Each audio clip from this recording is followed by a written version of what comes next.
La entrevista en el programa Sol de la Mañana, donde el ministro de Defensa Carlos Antonio Fernández Onofre tuvo una participación.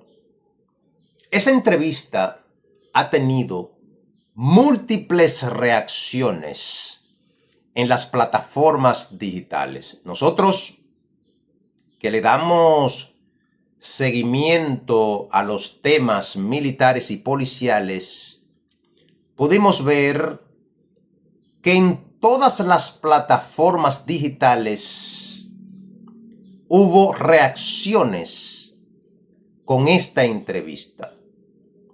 El ministro de Defensa Carlos Antonio Fernández Onofre habló de la frontera, la seguridad fronteriza, el reforzamiento, habló de los cuarteles, el habituallamiento del soldado en la frontera, los incentivos. El ministro de Defensa habló de la industria militar y las ambulancias que se están ensamblando. Habló también del equipo de rescate que viajó a Venezuela con esta tragedia, este terremoto, a acompañar a los venezolanos en un momento tan difícil. Pero habló también de los rangos.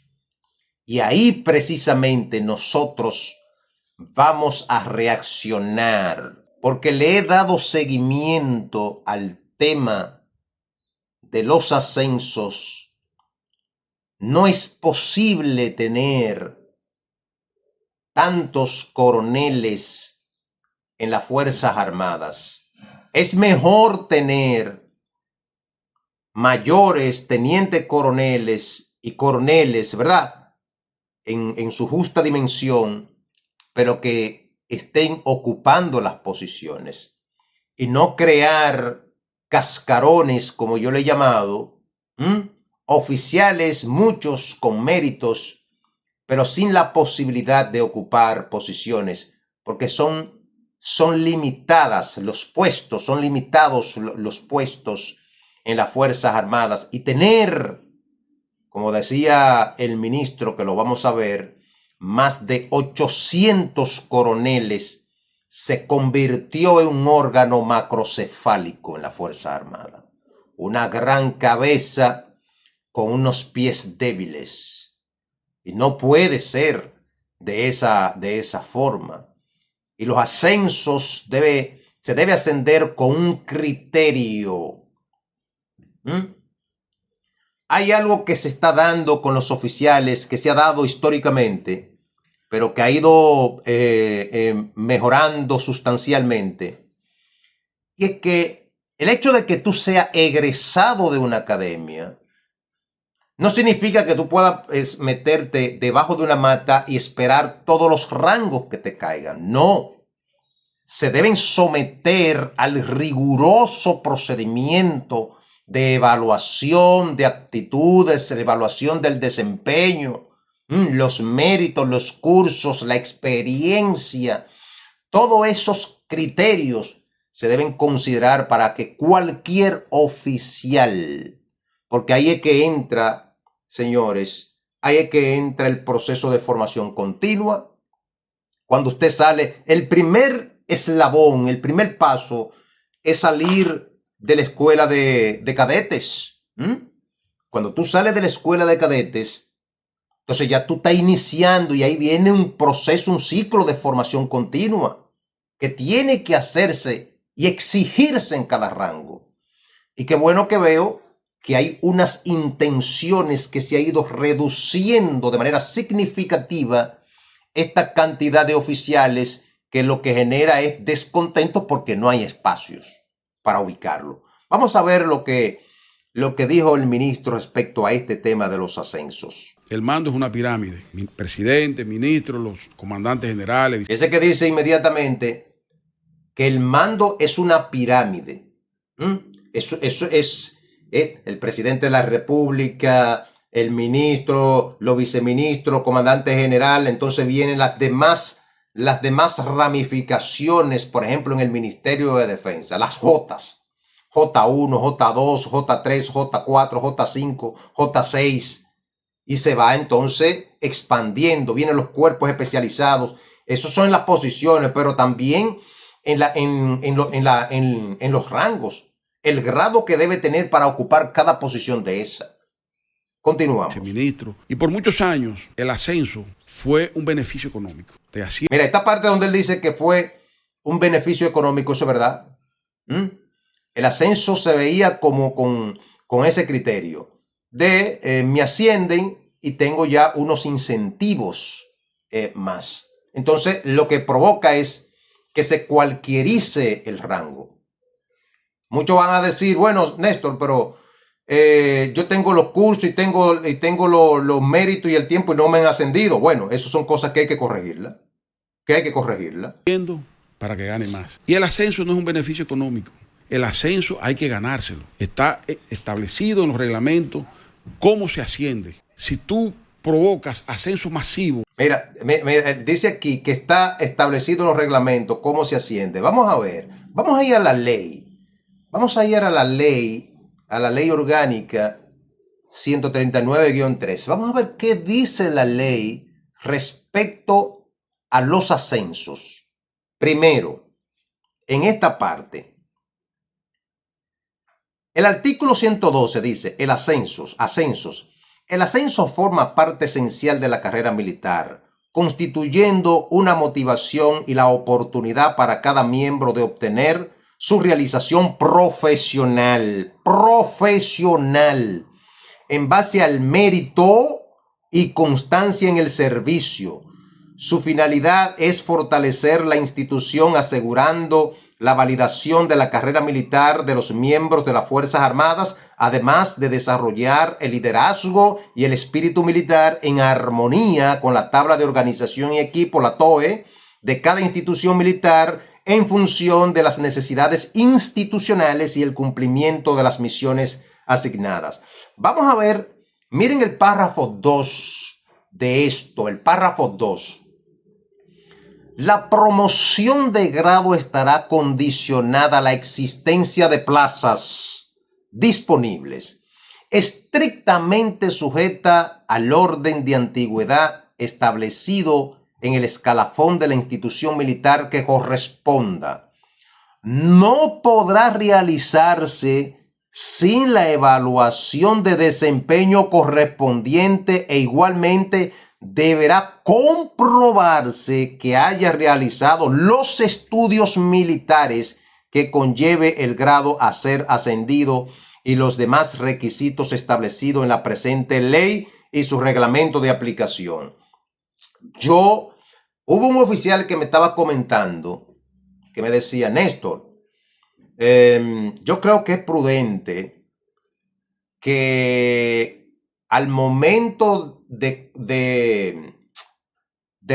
efectuarse los ascensos, crear una comisión evaluadora para ver caso por caso, porque se pueden escapar algunos oficiales que no tienen el tiempo, que no tienen los cursos, que no tienen, diríamos, un servicio, un ejercicio profesional pulcro. Entonces se puede revisar si ese se escapó, degradarlo. Si ese oficial se le escapó al sistema, que no cumplió con los méritos, que no cumplió con los requerimientos que deben ser, por ejemplo, yo creo como condición sine qua non, la preparación académica. La preparación académica. Si tú quieres ejercer liderazgo, ¿y eso qué va a obligar? A que el militar, el soldado, se obligue en la formación. Y cuando tú te formas, cuando tú te preparas, bueno, es un beneficio para ti. Es un beneficio para ti. Es un beneficio que te está reconociendo tu esfuerzo. Que el sistema está reconociendo tus cualidades, tus aptitudes, tu destreza militar. Vamos a continuar con lo que dijo el ministro. Vamos a ver. Sin tener control de qué tú estás haciendo, se produce el cuello de botella que se produjo. Correcto. ¿Qué hemos hecho? Para poner un ejemplo, cuando yo llego a la Junta de Retiro, el 17 de agosto de 2020, el ejército tenía 800 y pico coroneles de comando. Eso es imposible. No hay dónde, eso es imposible. En todos los...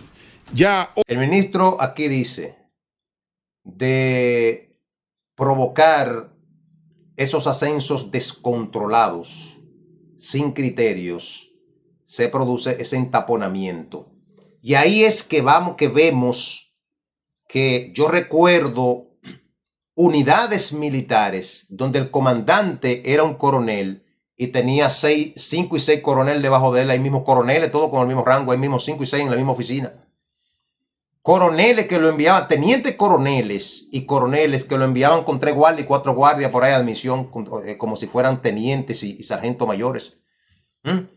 Haciendo nada, en lo absoluto, sin espacio, sin nada. Precisamente porque no hay un rigor, o no había un rigor en el ascenso. No lo había. Y eso provoca entonces, cuando se limita esa cantidad de coroneles, entonces provoca la alternabilidad. Entonces vemos que puede ir cíclicamente los cambios en eso. Yo soy de lo que propongo que los oficiales de las academias salgan por promociones. Ingresan como promoción, primer año, conscrito o aspirante a cadete, vamos a decir, conscritos son los alistados, aspirante a cadete, entran como promociones. Entonces, debe de haber una fecha de culminación, de concluir, de conclusión. Al finalizar se van todos juntos. Debe ser así. Eso es un esfuerzo que hay que tratar de lograrlo y hacerlo. Entonces, él está hablando de 800 y pico de coroneles. En ese momento, que lleva ya como 400 y pico, dice él. Hoy en día tenemos 460 solamente. Hemos ido bajando. Y la idea es que al final de la gestión del presidente... Hay 460 coroneles de 800 y pico. 460 que tiene. Bueno, hay que seguir bajando. Hay que seguir reduciendo esto. Queden 200 y pico como debe ser, de acuerdo a la necesidad de la institución. Pero asimismo también en la Armada y en la Fuerza Aérea. Lo mismo que el generalato. Se han pensionado casi 90 y pico de generales en esta gestión. Los más viejos tienen que salir. No se ha reintegrado a nadie. A nadie, eso está prohibido por ley. A nadie se ha reintegrado. A nadie. Ahí está hablando de las pensiones de los generales, que se ha pensionado 90 y pico de generales. Eso también yo creo que hay que seguir reduciendo eso porque la misma ley lo establece. Por cada 1000 hombres, un general. Entonces, ¿cuántos soldados tiene la Fuerza Armada? 60.000, 70.000. Bueno, 70 generales. 60 en la Fuerza Armada. Bueno, entonces ahí tú tienes 60 generales. Tú vas reduciendo esto. Porque así no se pierde el prestigio. Tú tienes generales ocupando funciones. La importancia de la institucionalidad. Y ahí hay que abocarse. Hay que abocarse. Yo siempre he dicho, el reto más grande que tienen los ministros y los comandantes generales y los jefes militares es la incidencia de los personajes de la política. Por eso que yo hablo de blindar las Fuerzas Armadas para que el sistema político no penetre en decisiones. Claro, la política va a tener incidencia porque es una prerrogativa la designación de los mandos importantes de la Fuerza Armada del presidente de la República. Y el presidente es un ente político. Es un ente político. Entonces, pero hay posiciones que no pueden alterarse, que no se pueden alterar.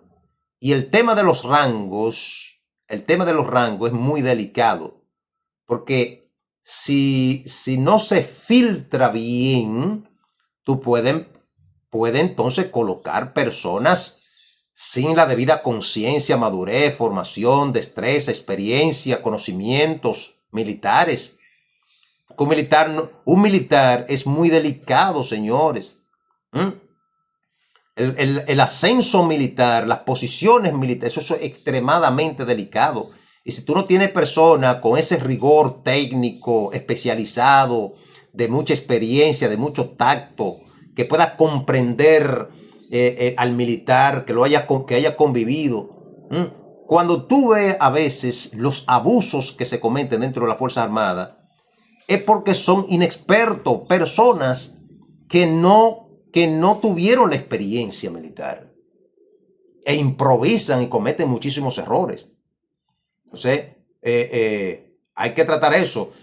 La persona, si te está exigiendo el Estado Mayor, el Plana Mayor, el medio, el básico, para ascender, ningún oficial académico o alistado de tropa, si en el caso, por ejemplo, del Plana Mayor, que se necesita, debe ser un requisito sine qua non. Sin eso no hay forma que usted pueda ascender.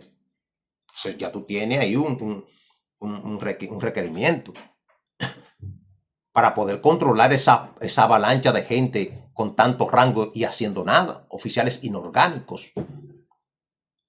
Nada. Cascarón. Seguimos. Sentencias. Con sentencias se han ingresado algunos, pero en la próxima pensión también salen pensionados. Salen ahí mismo. Claro que sí. En el caso de los reintegros, ciertamente la ley lo establece, está prohibido. Actualmente tenemos unos 56.6 kilómetros de verja perimetral. Con respecto al muro, en Dajabón, esa verja ha sido efectiva. ¿Por qué? Yo conozco Dajabón. Cuando ese muro no existía, quien tenía la protección, diríamos, de los puntos visual, eran los guardias. Le voy a decir los puestos. Estaba el callejón en Dajabón. Estaba el hoyo izquierdo, el platanito, el hoyo derecho. Estaba el canalito. Estaba el puente, el puentecito, la compuerta. Ese callejón, en el hoyo derecho, por ejemplo, en mi tiempo, ahí buscaban 3 haitianos para cobrar. 3 haitianos buscaban para cobrar, porque oye, ¿cómo se cobraba? Tú ponías a un Congo, a un pichón. Un pichón es un haitianito de confianza. Tú ponías en el hoyo derecho a un pichón. Y ese pichón, entonces, ahí tú tirabas huevo, azúcar, tú tirabas paca de ropa, haitiano, todo se tiraba por esa frontera y se cobraba. Y ahí había 3 haitianos en el hoyo derecho cobrándole. Esos puestos eran exclusivos de los jefes. En ese tiempo, estoy hablando, ¿quién era gobierno? Leonel Fernández, el presidente Fernández. En ese momento, el hoyo derecho, presidente Fernández y Danilo Medina, en principio, 2012 por ahí, el hoyo derecho te dejaba cientos y cientos de miles de pesos. Y ahí había un sargento mayor que era fijo, un hombre de confianza de los jefes, recogiendo cuarto ahí. Se eliminó. El hoyo izquierdo era más discreción, pero generaba un billete. Ahí habían dos pichones. Y ahí se tiraban, habían 2 pichones, estaban los mulos del otro lado para cargar las pacas, estaban los poteas del otro lado para cargar cruzar los congos. Y ahí se cruzaban haitianos, se cruzaban de todo. Cuando se tiró ese muro, se eliminó. El callejón era el puesto de tirar todo el clerén y la paca de ropa. Ahí nada más se tiraba la paca de ropa, nuevecita, mamilos de ropa. A 700 pesos lo dejaban pasar los guardias uno. 700 y 800 pesos. Y funda de ajo. Porque ya en aquel momento era el ajo, ahora es el cigarrillo. Aquel momento era el ajo, mucho ajo se tiraba. Eso se eliminó con ese muro. El canalito también. En la compuerta, ¿qué se tiraba? Al lado del hoyo derecho. ¿Qué se tiraba en la compuerta? En la compuerta se tiraba mucha gasolina. Se cruzaba de aquí para allá. Mucha gasolina. Y algunos haitianitos así salteaban. En esos tiempos estoy hablando. Y ahí cada guardia tenía un pichón. Cada guardia de la frontera tenía un pichón, tenía un haitianito que le cobraba, porque el guardia no le ponía la mano a los cuartos. Lo estoy diciendo. Entonces, ese muro eliminó para siempre ese tipo de ilícitos. Y cada puesto de esto tenía guardias asignados especiales, igual que los chequeos. Lo tenían guardias especiales designados. Y eso, por eso es que hay que reconocerlo, señores. La persona que le está hablando conoce las fronteras. Sí, mire, Dajabón yo lo conozco así, Elías Piña. Y Pedernales también. O sea, a mí no me puede improvisar nada de ese cuento sobre eso. Ha sido un cambio de un 700%, 800% respecto al tráfico de ilícito ahí en esa frontera, con ese muro. Yo lo reconozco y valoro esas acciones. Y estamos terminando el proyecto que iniciamos el 1 de septiembre del pasado año, que fue de la Sala Capotillo. De eso tenemos ya 7 kilómetros concluidos y nos faltan 6 kilómetros todavía que están. Mire, está hablando ahí del proyecto de Capotillo. En proceso de finalización. Ya las carreteras están hechas y están preparando solamente la zapata para el muro. Ahí, el proyecto de Capotillo que se está desarrollando. Ahí. Vamos a ver esta parte. Esperamos inaugurar en este año esos 38 kilómetros de Manzanillo a Capotillo en este año, con sus 3 puertos. 38 kilómetros de Manzanillo a Capotillo de muro. Efectivamente. El muro ha sido una de los grandes aciertos que ha hecho el gobierno del presidente Luis Abinader. Una de las grandes obras ha sido ese muro. Por la vigía, yo recuerdo en Dajabón la cantidad de motores. A nosotros, cuando yo estaba en la vigía, nos llegaban prácticamente a diario gente con fotos de su jipeta, de su carro, de su guagua, para que nosotros que se la robaban y se la tiraban por la frontera. Jipeta, motor, de todo. Ya eso no se ve. No se ve. ¿Qué ha sido efectivo? El muro. El muro ha sido efectivo porque el muro está custodiado, un muro inteligente. Cámaras, drones, todo ese tipo de cosas. Entonces, ha habido una inversión significativa en la frontera. Vamos a ver este último. Yo espero antes del 14 de agosto, si Dios quiere, ya tenemos todos los trámites listos. Vamos a empezar 14 nuevos kilómetros en Jimaní. 14 kilómetros en Jimaní. Muy bien. Entonces, nada, señores. Quise reaccionar a esta entrevista. Me parece que fue una entrevista muy productiva, una entrevista muy reaccionada, que llama mucho la atención. Muchos temas se abordaron y es un panorama de las cosas que se está haciendo. Y yo creo que en Manuel Cruz le decía el ministro que tiene que haber más vocería, o sea, que se publique más. Yo soy de lo que entiendo que las Fuerzas Armadas de hoy se conoce bastante, porque el ministro de Defensa tiene algo muy bueno, que él maneja muy bien la comunicación. Entonces, ya la gente conoce un poco más de las acciones y que es una Fuerzas Armadas amigable, una Fuerzas Armadas acompañante del desarrollo de la población, del crecimiento del pueblo dominicano. Señores, hasta aquí lo dejamos.